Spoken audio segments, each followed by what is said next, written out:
Hi, this is Kelsey at Crafting for Weeks, and today I'm going to show you how to add beads to your crochet work. So to get started, I'm just going to make a quick foundation row. I'm going to be using single crochets here, but when you are making yours, you can really do any stitch. I recommend slip stitch, single crochet, or a half double crochet. Once you start getting stitches that are taller than that, sometimes the beads get lost in between the stitches. Okay, so now that I have that foundation row down, I'm going to start with a beading row. I'm going to put a couple single crochets in first, just so the bead's not hanging off the end. So first you're going to take your hook out, make sure you leave your working loop pulled up. Going to grab a bead, and I'm using a 1.5 millimeter hook here. You just slip your bead onto the hook. You're going to grab that working loop, pull it through your bead, make sure you get all your yarn through because sometimes it splits, and then put your hook back in. Then you will continue working in the same pattern that you were planning to use to begin with. You may get a little bit of a stretch next to that bead, but a lot of times in the next row it will cover up that little gap. So here I'm going to add another bead so you can see what it looks like. Again, this one's a little bit smaller. I believe this is a 6 millimeter bead, maybe an 8. I find that anything smaller than 6 kind of gets lost into the yarn. So as you go, you can just add beads. I'm going to stop here and add a third bead.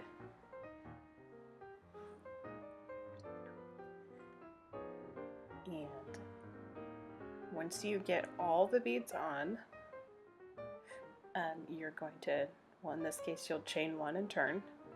And then I will show you what it looks like to work across the back.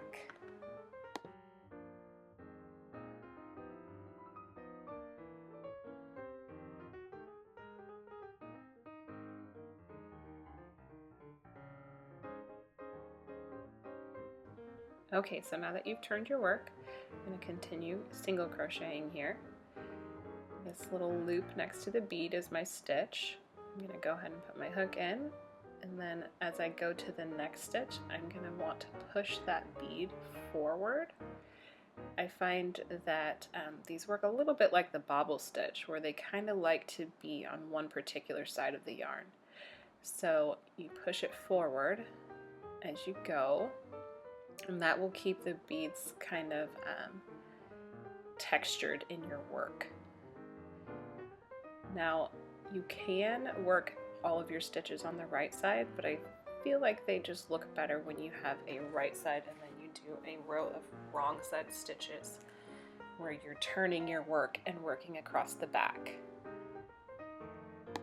Okay, so I'm just going to finish this row and then I'll turn it around so you can see what it looks like on the other side.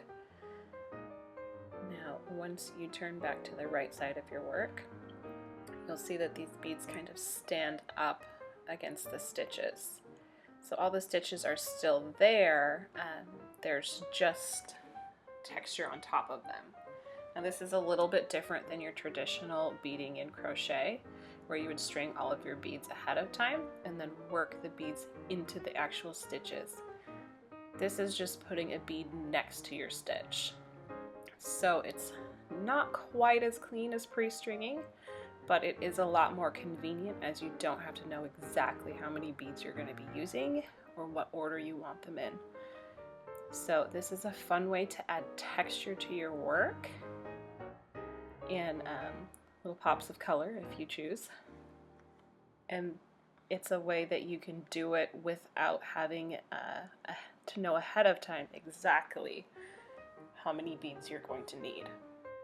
Okay, so I'm just going to finish up this row, and then you guys can kind of see how it looks when it's got some beads all together. Then I'll kind of go over what products I'm using here so you guys can do this yourselves and add beads to your own work.